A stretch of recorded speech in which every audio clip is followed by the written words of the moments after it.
Yes, hello, good morning, students. How are you? This is M Singh sir here.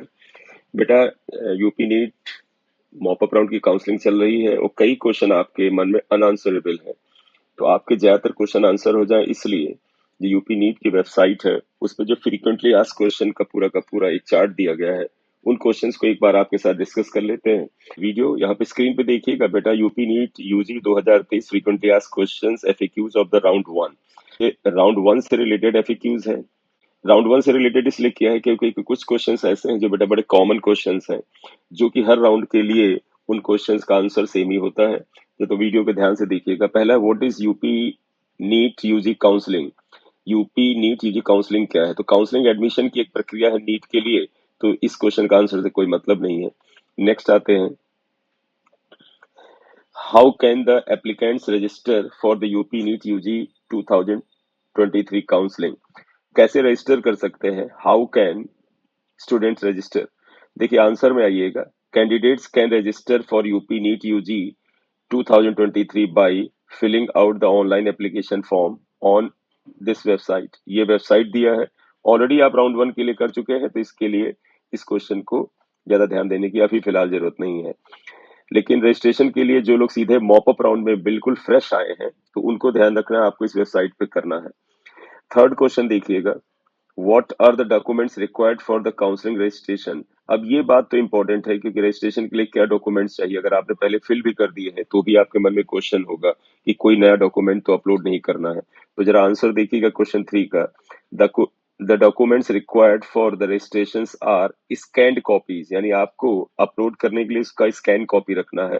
High school marksheet, intermediate marksheet, reservation criteria अगर है आपके पास तो उसका certificate, जैसे कि OBC, SC, ST, EWS, ex army person, NCC, FF यानी कि freedom fighter, if any applicable. And the last है डोमिसाइल। डोमिसाइल तो आपको लगाना ही है कि आप उत्तर प्रदेश के निवासी हैं, अदरवाइज तो फिर आपको वो काउंसलिंग से ही बाहर कर देंगे। इसका हिंदी वर्जन भी इधर दे रखा है, जो बच्चे चाहे तो हिंदी वर्जन पढ़ सकते हैं। Question number four, can the applicants make changes in the application form after submission. ये ऐसे क्वेश्चन है बेटा जो हर राउंड के लिए है। इसमें क्या पूछा है, क्या अभ्यर्थी आवेदन पत्र जमा करने के बाद उसमें बदलाव कर सकते हैं? No, candidates can not make changes in application form after submission. इसलिए सबमिशन से पहले सब चीजों को ध्यान से पढ़ लीजिएगा क्योंकि एक बार सबमिट हो गया तो आप चेंज नहीं कर पाएंगे। ये था क्वेश्चन नंबर फोर का आंसर। अब आते हैं फाइव का। How can the applicants download the registration fee security money slip for UP NEET UG 2023। जब आप सिक्योरिटी मनी जमा करते हैं, रजिस्ट्रेशन फी जमा करते हैं और जब रजिस्ट्रेशन का जो फॉर्म है आप उसे डाउनलोड करना चाहें अपने साथ सिक्योरिटी पॉइंट ऑफ व्यू से, तो कहाँ से करें? After registration, registration fee payment and security money payment on this website. ये जो वेबसाइट है जिसे अंडरलाइन मैंने किया है, you can log in to the account on. एक ही अकाउंट दे रखा है, इस पे आप लॉग इन करेंगे टू डाउनलोड द रजिस्ट्रेशन। जो आपका प्रक्रिया है, फॉर्म है, वो registration fee and security money. तो अगर आपको जो रजिस्ट्रेशन फॉर्म आपने अपलोड किया है, आप उसकी एक कॉपी अपने पास डाउनलोड करके रखना चाहते हैं और रजिस्ट्रेशन फी और सिक्योरिटी मनी तो रखना ही चाहेंगे, तो आप जा करके इस अकाउंट से डाउनलोड कर सकते हैं, जो आंसर नंबर फाइव में दिया है। क्वेश्चन नंबर सिक्स है, can the applicants apply for the UP NEET UG 2023 through offline mode. आपको पता है कि 1-2 राउंड ऑनलाइन हुआ था और ऑनलाइन ही होना था, और मॉप अप राउंड भी यूपी नीट में ऑनलाइन ही है। No applicants can not apply offline. आप ऑफलाइन अप्लाई नहीं कर सकते बेटा, आप जो मॉप अप राउंड है उसमें भी नहीं कर सकते। क्वेश्चन सेवन आइएगा, who is eligible for UP NEET UG counselling. Answer देखिएगा, candidates who have qualified the UP NEET examinations are eligible for the counselling. जिन्होंने यूपी नीट का एग्जाम क्वालिफाई किया है। Question number eight, how old can the EWS और OBC category certificate be. ये एक बड़ा important question होता है कि हमारे पास जो ईडब्ल्यूएस या ओबीसी का सर्टिफिकेट है वो कहीं पुराना तो नहीं है। आप सेंटर पे सर्टिफिकेट लेके चले गए जो आपका बहुत पहले का बना हुआ था, तो उसे रिजेक्ट कर देते हैं। आंसर इसका है, the certificate of the candidate should be issued after 1 अप्रैल 2023। 1 अप्रैल 2023 के बाद का इशूड होना चाहिए, उसके पहले का नहीं माना जाएगा। इसके बाद नेक्स्ट है रजिस्ट्रेशन फी। क्वेश्चन नंबर 9 आएगा, what is the registration fee for the UP NEET 2023 counselling. आपको पता है यूपी नीट की राउंड वन राउंड टू की रजिस्ट्रेशन फी 2000 रुपए थी, क्योंकि ये पहले का राउंड वन से रिलेटेड एफएक्यूज है इसलिए ये यहाँ पर मेंशन है, लेकिन मॉपअप राउंड में ये 1000 रुपए है। How can I pay registration fee for the UP NEET counselling? Registration क्योंकि आपको मॉपअप राउंड में कराना है बेटा, तो वापस फिर से कराना है, तो इसलिए इस क्वेश्चन को ध्यान से देख लें। Question number 10, how can I pay the registration fee for the UP NEET counselling? Answer 10, you can pay the registration fee for the UP NEET counselling 2023 online using the debit card. आपके पास debit card है, credit card है, या net banking after log in on this website. तो आपके पास तीन तरीके हैं पेमेंट के, डेबिट कार्ड, क्रेडिट कार्ड, या आप इंटरनेट बैंकिंग जो होता है उसके थ्रू कर सकते हैं। Question 11, what is the counselling process for the UP NEET UG 2023 counselling? अब प्रोसेस की बात करें, what is the counselling process, तो ये आप जानते ही हैं, लेकिन फिर भी बता दें। और जब ये बेटा नेक्स्ट राउंड का आपका नोटिफिकेशन देते हैं तो उसमें प्रोसेस को मेंशन करते हैं। फिर भी आंसर देखिएगा 11 का, counselling process involves the registration. आप सबसे पहले जाके ऑनलाइन रजिस्ट्रेशन कराते हैं, उसके बाद रजिस्ट्रेशन फी का पेमेंट करते हैं, जो कि मॉपअप राउंड में भी आपको करना है, और राउंड 1 या राउंड 2 जहां से आपने काउंसलिंग स्टार्ट किया वहां पर आपने किया था, फिर सिक्योरिटी मनी फीस पे करना है। आपको पता है मॉपअप राउंड में सिक्योरिटी मनी फीस पेमेंट के कुछ रूल्स हैं, वो रूल्स ऑलरेडी मैंने वीडियो में डिस्कस किए थे, उसके अकॉर्डिंग आपको करना है। आपने राउंड 1 राउंड 2 में ऑलरेडी कर रखा है इसका पेमेंट, और आपको राउंड 1 राउंड 2 में कोई सीट नहीं मिली थी, तो आपको सिक्योरिटी मनी फिर से पे नहीं करना है। डॉक्यूमेंट वेरिफिकेशन, वो आप डॉक्यूमेंट स्कैन करके अपलोड कर देंगे तो उसकी वेरिफिकेशन होगा। मॉपअप राउंड में ये 12 सितंबर तक है। चॉइस फिलिंग, उसके बाद चॉइस फिलिंग का ऑप्शन ये देंगे, मेरिट लिस्ट देने के बाद उसे आप भरेंगे। सीट अलॉटमेंट, फिर सीट अलॉट हो जाएगी, reporting to the allotted college, और जब सीट मिल गई तो आपको कुछ दिनों के अंदर उस कॉलेज में जाके रिपोर्ट करना होता है, और at the admission centre for the admission. आपको ध्यान होगा कि अगर गवर्नमेंट कॉलेज में हुआ है तो आपको उसी मेडिकल कॉलेज में जा करके एडमिशन लेना होता है, लेकिन अगर प्राइवेट मेडिकल कॉलेज में हुआ है तो जो नोडल सेंटर था वहीं पे जाके एडमिशन की प्रक्रिया पूरी करनी होती है। तो प्राइवेट के केस में आप नोडल सेंटर पे जाते हैं। Question number 12, when UP NEET UG counselling result will be declared for the round 1? अब ये क्वेश्चन राउंड 1 से रिलेटेड है, तो हम यहाँ पर कोई डिस्कस नहीं करें, हालांकि रिजल्ट कब डिक्लेयर होगा वो आपको पता ही चल जाता है। Question number 13, can I participate in UP NEET UG 2023 counselling if I am not resident of Uttar Pradesh? ये पॉइंट बेटा सभी के लिए इंपॉर्टेंट है, आप चाहे जिस राउंड में पार्टिसिपेट कर रहे हैं। इसमें ये पूछ रहे हैं क्या मैं उत्तर प्रदेश से बाहर का निवासी हूं तो यूपी नीट की काउंसलिंग में पार्टिसिपेट कर सकता हूं? जरा आंसर 13 देखिएगा यहाँ पर, यस आप कर सकते हैं, लेकिन उसकी कंडीशंस हैं। Candidates from the other states can also participate in UP NEET counselling but they are eligible only for the private medical colleges. आपको प्राइवेट मेडिकल कॉलेज में एडमिशन चाहिए जो कि यूपी में सिचुएटेड है, तो आप किसी भी स्टेट के हो ऑल ओवर इंडिया, आप आके पार्टिसिपेट कर सकते हैं। इसके बाद अगला पॉइंट और इंपॉर्टेंट है, if you have pass 10th and 12th from Uttar Pradesh then you are eligible for the government and private medical colleges both. अगर आपने 10th एंड 12th दोनों यूपी के ही किसी स्कूल से या कॉलेज से पास किया है तो आप फिर गवर्नमेंट मेडिकल कॉलेज की भी यहाँ पर काउंसलिंग कर सकते हैं, प्राइवेट की तो कर ही सकते थे। तो फिर अब आपके मन में आया कि यूपी में काउंसलिंग में पार्टिसिपेट करने के लिए क्या डोमिसाइल का नियम क्या है? तो आपके मन में क्वेश्चन आया कि यूपी में नीट में यूपी नीट में पार्टिसिपेट करने के डोमिसाइल का नियम क्या है? तो नियम ये है कि बेटा आपने 10th एंड 12th दोनों के बोर्ड अगर उत्तर प्रदेश के किसी स्कूल से पास किए हैं तो आप यूपी के निवासी माने जाएंगे और आप यूपी नीट में पार्टिसिपेट कर सकते हैं।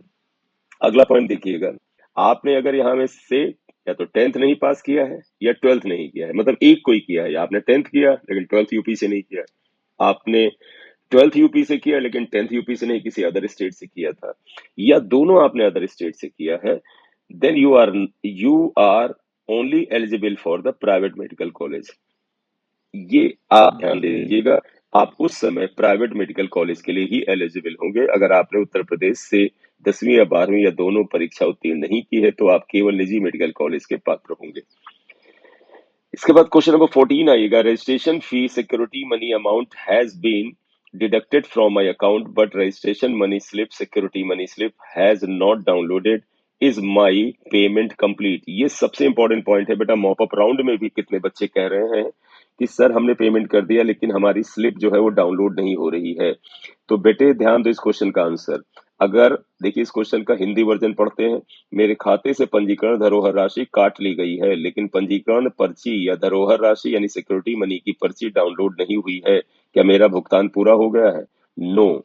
आंसर देखिएगा, नो।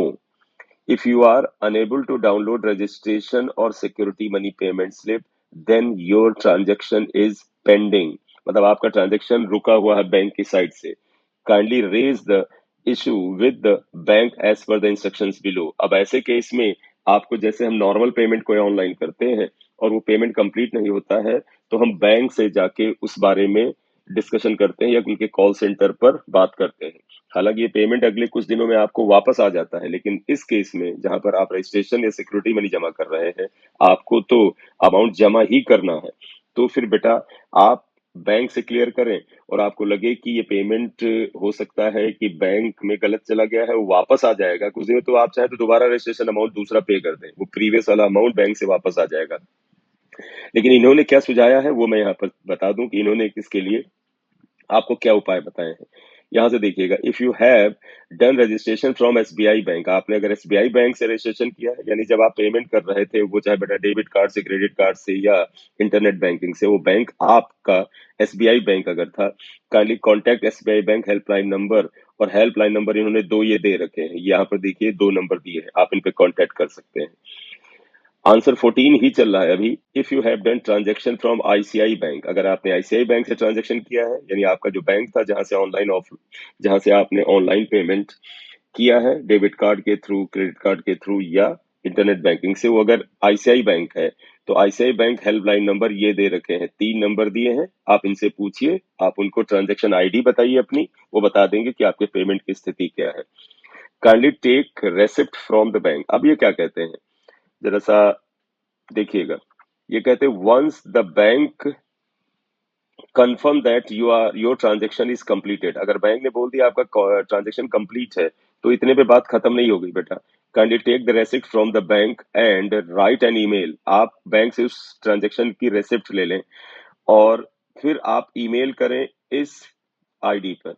ये जो मैंने यहाँ पर कवर किया है, इस आईडी पे आप ईमेल करेंगे, जो मैं ब्लैक कलर से कवर कर रहा हूँ. करेक्ट. क्वेश्चन नंबर 15 आइएगा. Are your transaction getting failed through SBI gateway. देखिए, are your transaction getting failed through SBI gateway, मतलब अब इन्होंने स्पेसिफाई कर दिया कि आपका ट्रांजेक्शन एसबीआई गेटवे से फेल हुआ है, तो आपको क्या करना है. एक इन्होंने प्रोसेस बताया है, clear all cookies, form data, website data, history, download history and the temporary internet files of your web browser, Chrome, Microsoft Edge, Mozilla etcetera.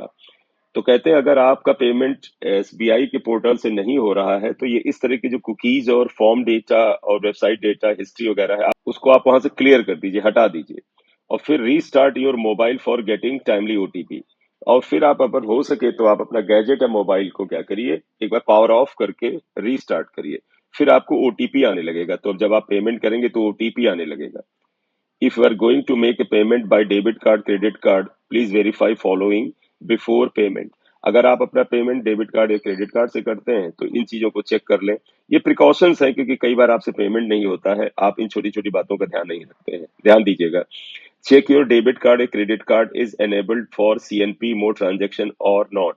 CNP का मतलब होता है कार्ड नॉट प्रेजेंट मोड. इसका मीन्स होता है online transaction can be done by using your card credentials. मतलब आप जो बेटा क्रेडिट कार्ड डेबिट कार्ड रखते हैं, उसमें आप उसके ऐप में जाकर के आपको एनेबल करना पड़ता है कि आप अपने कार्ड को ऑनलाइन पेमेंट के लिए एनेबल करते हैं. जिन जिन मोड में आप एनेबल करते हैं, कार्ड का पेमेंट उसी में होता है. आप ऑनलाइन शॉपिंग के लिए, ऑनलाइन पेमेंट के लिए एनेबल करते हैं. इसके अलावा अन्य जो उसके ऑप्शन होते हैं, इंटरनेशनल आपको पेमेंट है, इन सब का एनेबल करना पड़ता है. तो आप देख लीजिए कि आपका कार्ड एनेबल्ड है ऑनलाइन पेमेंट के लिए, नहीं नहीं तो आपके कार्ड से पेमेंट कंप्लीट ही नहीं हो रहा होगा. If your card is not enabled for online transaction, enable it by using internet banking, online banking applications or contact your card issuer bank. तो कह रहे हैं फिर आप जाके आप क्या करें, उस बैंक की शाखा पे जाएं या आप ऐप पे जाके उसे एनेबल कर दें. पॉइंट नंबर 3 आइएगा. चेक योर डेबिट कार्ड और credit card online transaction limit. Is it sufficient to do your transaction, otherwise increase the limit accordingly. Check your debit card and credit card online transaction limit. Is it sufficient to your transaction? Otherwise, increase your limits accordingly. आप देखिए जाके आपका जो debit card credit card है, उसका जो transaction की limit है, आपको पता है हर कार्ड के पेमेंट की लिमिट को तय करना, उसको जाके फिक्स करना आपका ऑप्शन होता है। देखिए ऐसा तो नहीं है, जितना पेमेंट आपको करना है आपने लिमिट उससे कम उस पे लगा रखी है। Point number D, you are going to make a payment by internet banking, please verify the following before the payment, please check your internet banking transaction limit, is it sufficient. फिर वही बात है, आप इंटरनेट बैंकिंग करना चाहते हैं तो आप देखें आपने वहां पर जो ट्रांजेक्शन की लिमिट है वो सफिशियंट है। बेटा हम लोग एक लिमिट डिसाइड कर देते हैं उसमें कि 20,000, 30,000, 25,000, आजकल काफी लोग सेफ्टी पॉइंट ऑफ व्यू से इसको 10-5,000 पे भी रख देते हैं। तो कभी कभी पेमेंट ना होने के पीछे कारण क्या होता है, सफिशिएंट लिमिट नहीं होती है। बेटा आप में से बहुत से बच्चों को ऑनलाइन पेमेंट में प्रॉब्लम आती है, खासकर वो बच्चे जो इंटीरियर में रहते हैं या वो बच्चे जो कम ऑनलाइन पेमेंट करते हैं। नेक्स्ट आइएगा बेटा, question number 16, where can I check my transaction status for ICI bank transaction. अब अगर आपने ट्रांजेक्शन आईसीआई बैंक से किया है तो आप कहां पर चेक कर सकते हैं। आइएगा यहाँ आंसर देखिएगा, answer number 16, you can check your transaction status and download paid receipt through. ये आईसीआई बैंक का पेमेंट गेटवे का बेटा ये वेबसाइट दिया है, यहाँ पर जाएं और जो आपका पेमेंट रिलेटेड ट्रांजेक्शन वगैरह की आईडी है उसको डाल के आप इसे डाउनलोड कर सकते हैं।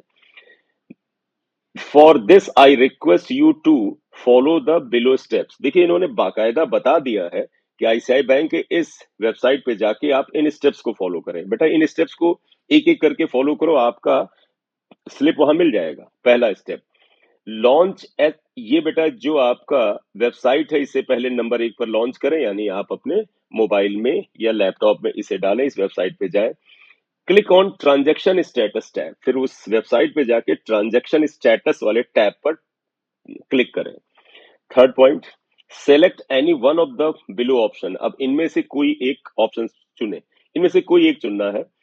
इजी पे ट्रांजैक्शन आईडी, बेटा आईसीआई बैंक के ऑप्शन है यही मिलेंगे आपको। बी है registered payer mobile number, C net banking transaction reference number, D UPI requester reference number जिसे आरआरएन कहते हैं, virtual account number for NEFT RTGS transaction only. आप इनमें से कोई एक जाके सेलेक्ट करें, फिर enter the basic detail of the above selected option. जब इनमें से बेटा A B C D E option में से किसी एक पर आप क्लिक करेंगे तो उसके बाद enter the detail of the above selected option. अब आप इस ऑप्शन में जाएंगे तो जो डिटेल वो मांगे आपने पेमेंट के लिए, जो डिटेल आपके पास मौजूद है उसको उसमें डालें। Post entering the above details you need to fill your mobile. आप उस डिटेल को दें तो आप देखिए you need to fill your mobile, आपको मोबाइल नंबर वो मांगेंगे फॉर ओटीपी, ओटीपी आएगा एंड देन हिट गो। तो आपके मोबाइल नंबर को मांगेंगे, उस पे वो एक वन टाइम पासवर्ड भेजेंगे, ओटीपी वो आएगा, उसे ओके करिएगा, गो कर दीजिएगा। After this process you will be able to view the transaction status and download paid receipt. इसके बाद आपको अपने पेमेंट का ट्रांजेक्शन स्टेटस मिल जाएगा और आपको रेसिप्ट भी मिल जाएगी, आप उसे डाउनलोड कर सकते हैं।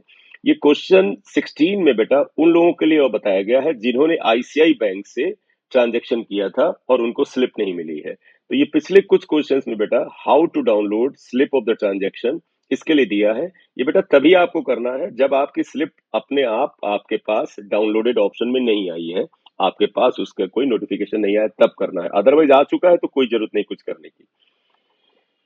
क्वेश्चन 17 आइएगा, my transaction status is showing as failed. अब ये एक इंपॉर्टेंट बात है, आपका ट्रांजेक्शन शो कर रहा है कि वो फेल हो गया है। What can be reason for the same. अब इसका कारण क्या है। फेल ट्रांजेक्शन कई लोगों के होते हैं, उसके पीछे बहुत से कारण हो सकते हैं, इंटरनेट वगैरह सही ना हो। देखिए इन्होंने क्या बताया है, answer 17, transaction failure reason could be number 1 insufficient fund, ऊपर ही डिस्कस कर चुके हैं आपके अकाउंट में फंड पर्याप्त नहीं है।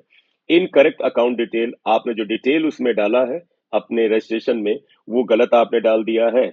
और ऑथराइजेशन फेल्ड, जब आप अपना वहां पर बेटा एमपिन वगैरह डालते हैं तो उसका ऑथराइजेशन फेल हो जाता है। In case account has got debited, अब ये कहते हैं आपका ट्रांजेक्शन फेल हो गया, तो कभी कभी बेटा ट्रांजेक्शन फेल होता है तो आपके अकाउंट से पैसा कट जाता है। तो कहते हैं अगर आपके अकाउंट से पैसा डेबिट हो गया है, refund will be process to your account as per bank guidelines. तो उसके लिए बेटा चिंता करने की जरूरत नहीं है, क्योंकि ये काम जो नीट की आपका अथॉरिटी ही उनका नहीं है, ये सारा का सारा बेटा पेमेंट जो है वो बैंक के गेटवे से हो रहा है। तो जैसे हमारे आम दिन के पेमेंट में फेलियर पेमेंट वाला जो पार्ट होता है, वो अगले कुछ वर्किंग डेज में वापस पैसा आ जाता है, वैसे ये पैसा आपके अकाउंट में वापस आ जाएगा, just like the normal banking system. Question 18, from where will I get the reference number of the transaction. अब ये कई बच्चों के लिए है कि ट्रांजेक्शन का रेफरेंस नंबर सर हम कहाँ से पाए, तो आंसर 18 देखिएगा।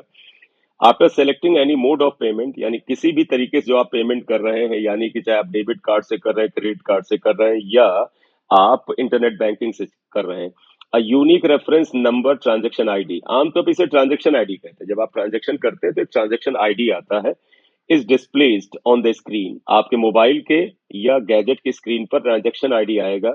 We advise you to keep a note of this transaction ID for future reference and tracking processes. आपको इस ट्रांजेक्शन आईडी को सेफली रखना चाहिए, जैसे फ्यूचर में आपके पेमेंट से रिलेटेड कोई क्लैरिफिकेशन चाहिए तो इसी के इंफॉर्मेशन से मिलेगा।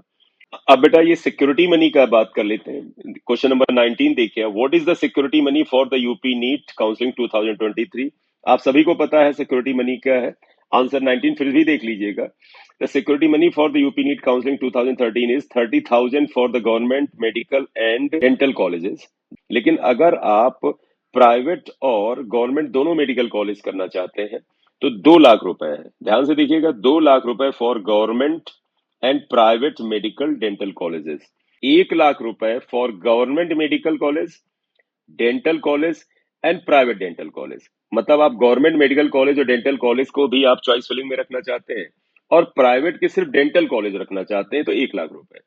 लेकिन अगर आप government medical college, dental college और प्राइवेट के सारे मेडिकल कॉलेज और डेंटल कॉलेज सब रखना चाहते हैं तो फिर आपको 2 लाख रुपए की सिक्योरिटी मनी जमा करनी होगी।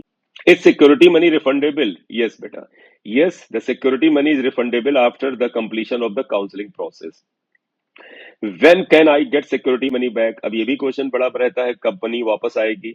नॉर्मल सर्कमस्टांसेस में बेटा यहाँ लिखा गया है, कई बार ये डिले भी होता है। तो आंसर 21 देखिएगा, you can get your security money back after the completion of the counselling process. Number 1, पहला क्या है, after you take the admission in any college. अगर आप किसी भी कॉलेज में एडमिशन ले लेते हैं तो उसके बाद आपकी सिक्योरिटी मनी वापस आ जाती है। और second, if you could not get admission in any college, और जब आप ये एडमिशन नहीं लेते हैं। फिर से देखिएगा इस आंसर 21 को, you can get security money back after the completion of the counselling process. इसका फर्स्ट पार्ट है after you take the admission in any college. बेटा जैसे ही आप किसी कॉलेज में अपनी एडमिशन की प्रक्रिया को कंप्लीट करते हैं तो आपकी काउंसलिंग तो खत्म हो गई, उसके थोड़ी दिन बाद ये मिल जाती है। आइडियली तुरंत नहीं मिलती है, 1 महीने का या उससे ज्यादा समय लगता है। नंबर 2 है, if you could not get admission in any colleges. आपने किसी कॉलेज में एडमिशन पाया ही नहीं, आपने राउंड 1, राउंड 2, राउंड 3 वगैरह की काउंसलिंग की, आपको कोई कॉलेज मिला ही नहीं आखिरी तक, तो आपकी सिक्योरिटी मनी आपके पास वापस आ जाएगी। Correct. When will my security money be forfeit? मेरी धरोहर राशि कब जब्त कर ली जाएगी? इसका आप देखिएगा, seat allotment done to the candidate, seat allotment done to the candidate but he और she is not taking admission. ये बेटा आपकी सिक्योरिटी मनी फोरफेट हो जाएगी। डिफरेंट राउंड में आपको बताया जाता है, लेकिन फिर भी देख लीजिएगा, आपको सीट अलॉटमेंट हुआ लेकिन आपने एडमिशन जाके वहां पर लिया ही नहीं, जब्त हो जाएगी security money. In which account security money will be refunded? जिस अकाउंट से आपने बेटा पेमेंट किया होगा उसी में आएगी। It will be refunded in the same account through which the money was deposited. कुछ केस में बेटा क्या होता है, जब आप सिक्योरिटी मनी जमा करते हैं तो आपके पास कोई ऑनलाइन पेमेंट का तरीका नहीं होता है, तो किसी रिश्तेदार वगैरह से जमा करा देते हैं, या कई बार आप किसी काउंसलिंग सेंटर के बंदे से जमा करा देते हैं, कई बार आप किसी और दोस्त वगैरह के अकाउंट से जमा करा देते हैं। तो उस केस में बाद में रिफंड के समय वो आपसे एक बार क्लैरिफिकेशन मांगते हैं, क्या आपका पैसा इसी अकाउंट में भेज दिया जाए या आप दूसरा अकाउंट नंबर देंगे। तो उस समय आपको अगर दूसरा अकाउंट नंबर देना होता है तो ऑनलाइन में ही जाके आप दूसरा अकाउंट नंबर वहां पर कंप्लीट कर देते हैं, उसको वहां पर रजिस्टर कर देते हैं, और तो आपका पेमेंट उसमें आ जाता है। उसकी कुछ मिनिमम जरूरतें हैं, जैसे जिस अकाउंट में चाहते हैं उसकी एक कैंसिल चेक का फोटो खींच करके अपलोड करना पड़ता है। इसके अलावा आपको बैंक अकाउंट नंबर वगैरह देना पड़ता है। क्वेश्चन नंबर 24 देखिएगा, when will the first round of the counselling begin. ये तो पुराना हो गया है, हो ही चुकी है counselling. What is the process of choice filling? You need to fill your choices for preferred colleges and necessarily lock it. बेटा आपको जितने कॉलेज के ऑप्शन है, आप चाहे तो सारे के सारे ऑप्शन उसमें भर सकते हैं, आपकी पूरी खुली छूट है। ये ऑप्शन छूट जो है बेटा, ये सिर्फ राउंड 1 तक है। राउंड 2 से क्या होता है, जिस कॉलेज में सीट अवेलेबल है वहीं का ऑप्शन भरते हैं। तो you need to fill choices for preferred colleges and necessarily lock it. All India counselling में ऑटो लॉक था, यूपी नेट में ऑटो लॉक नहीं है, तो आपको लॉक करना पड़ेगा। Question 26, can I change my choices after the choice filling process is over. ये देखिएगा बेटा, can I change my choices after the choice filling process over. क्या मैं विकल्प भरने की प्रक्रिया समाप्त होने के बाद अपना विकल्प बदल सकता हूं? You can only change your choices till you have not lock the choices. जब तक आपने चॉइस को लॉक नहीं किया है तब तक आप उसे बदल सकते हैं। Question 27, how many choices can I fill during the UP NEET UG 2023 counselling. You can fill as many as choices you want during the UP NEET UG 2023 counselling. आप जितनी चाहे उतनी आप चॉइसेस भर सकते हैं। ये राउंड 1 के लिए है, राउंड 1 तक। क्वेश्चन नंबर 28 देखिएगा, is there any limit on the number of choices I can select. देखिएगा बेटा, क्वेश्चन का आंसर 28 का no, there is no limit on the number of colleges you can select. There is no limit on the number of colleges you can select. Question 29, can I participate in both first and second round counseling? क्या मैं दोनों round में participate कर सकता हूँ? Yes, you can participate in both first and second round counselling. हो ही चुकी है, तो ये क्वेश्चन कोई हमारे लिए अभी बड़ा रेलिवेंट नहीं है। Question 30, is there any difference between first and second round counselling? Yes. अब इसे देख लीजिएगा, yes, in first round counseling you will get a choices to select your preferred college। यानी फर्स्ट राउंड की काउंसलिंग में आप जितने चाहें उतने कॉलेज भर सकते हैं, सारे कॉलेज आपकी चॉइस के लिए अवेलेबल हैं। Where as in second round counselling you will have to select from the colleges which have available seats. यानी राउंड 2 और उसके बाद के राउंड में आप उन्हीं कॉलेज में चॉइस भर पाएंगे जहां पे सीट उपलब्ध है। जहां की सीटें भर गई हैं वहां को आप चॉइस कैसे भर सकते हैं। Question 31, I got a seat allotted and taken admission in first round of the counselling, can I appear in second round of the counselling. देखिएगा क्या कहते हैं, मुझे पहले राउंड की काउंसलिंग में सीट आवंटित हो गई है, क्या मैं दूसरे राउंड की काउंसलिंग में उपस्थित हो सकता हूँ?